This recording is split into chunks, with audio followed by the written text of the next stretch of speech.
Praise the lord. హల్లెలూయా. ప్రభువైన యేసుక్రీస్తు ఘనమైన నామములో లిటిల్ ఫ్లాక్ మినిస్ట్రీస్ అనే యూట్యూబ్ పరిచర్య ద్వారా ప్రతిరోజు కృపా వాగ్దానం అనే కార్యక్రమం వీక్షిస్తున్న మీకు అందరికీ హృదయపూర్వకమైన వందనాలు. దేవుని యొక్క కృప ద్వారా ప్రతి దినము ఈ యొక్క కార్యక్రమం ద్వారా మిమ్మల్ని కలవడానికి దేవుడిచ్చిన చక్కటి అవకాశాన్ని బట్టి సమస్త మహిమ ఘనత ప్రభావములు ఆయనకు మాత్రమే చెందునుగాక. ఈ దినం దేవుడు మనతో మాట్లాడుతున్నటువంటి శ్రేష్టమైన వాగ్దానాన్ని జ్ఞాపకం చేసుకుందాం. పరిశుద్ధ గ్రంథం నుంచి ఇర్మియా గ్రంథం 15వ అధ్యాయము 20వ వచనం. అప్పుడు నిన్ను ఈ ప్రజలను పడగొట్టజాలని ఇత్తడి ప్రాకారముగా నేను నియమించెదను. నిన్ను రక్షించుటకును నిన్ను విడిపించుటకును నేను నీకు తోడయుందును గనుక వారు నీ మీద యుద్ధము చేదురు గాని నిన్ను జయింపకపోదురని యెహోవా సెలవిచ్చుచున్నాడు. ఆమేన్. దేవుడు మాట్లాడుతున్నాడు. నీతో ఎవరైతే యుద్ధము చేస్తారో, నిన్ను ఎవరైతే పడగొట్టాలని ఆలోచన కలిగి ఉన్నారో ఆ జనము కంట దేవుడు మాట్లాడుతున్నాడు, వారికి నేను ఇత్తడి ప్రాకారముగా చేస్తాను. అంతేకాదు వారిలో నీకు జయము కలగడానికి నేను నీకు తోడుగా ఉంటాను. వారెవ్వరూ నిన్ను జయింపరని ప్రభు వాగ్దానము చేస్తున్నాడు.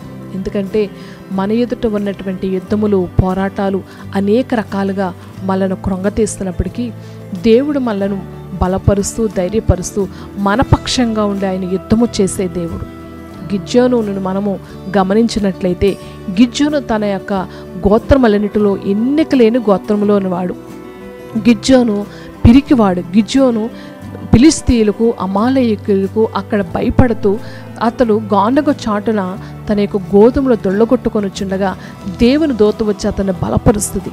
అతనితో దేవుని యొక్క దూత మాట్లాడుతుంది, ఇదిగో నిన్ను బట్టి నేను ఇశ్రాయేలు ప్రజలకు రక్షణ కలగజేస్తాను, నీ పక్షంగా నేను యుద్ధము చేస్తానని గిద్యోనుతో మాట్లాడి ధైర్యపరిచినప్పుడు గిద్యోను దేవుని మాట నమ్ముతాడు. గిద్యోను మీదకి వచ్చినటువంటి మిద్యానీయులు అమాలేకులు తూర్పు దేశవారు లెక్కకు మిడతల కంటే విస్తారముగా ఉన్న వారికి ఎదుట గిద్యోనుకి దేవుడు జయమిస్తాడు. వారి ఎదుట గిద్యోనుని దేవుడు ఉన్నతమైన రీతిలో వాడుకుంటాడు.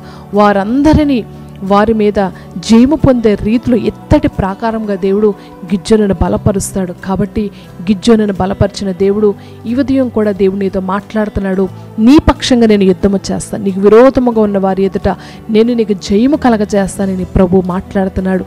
నీ ఇరుగు పొరుగు వారు కానీ లేకపోతే నీ ఎదుట ఉన్నటువంటి కొన్ని సమస్యలు యుద్ధం లాంటి భయంకరమైన పోరాటాలు నీ ఎదుట ఉన్న ప్రతి పోరాటంలో దేవుడు జయము కలగజేస్తాడు.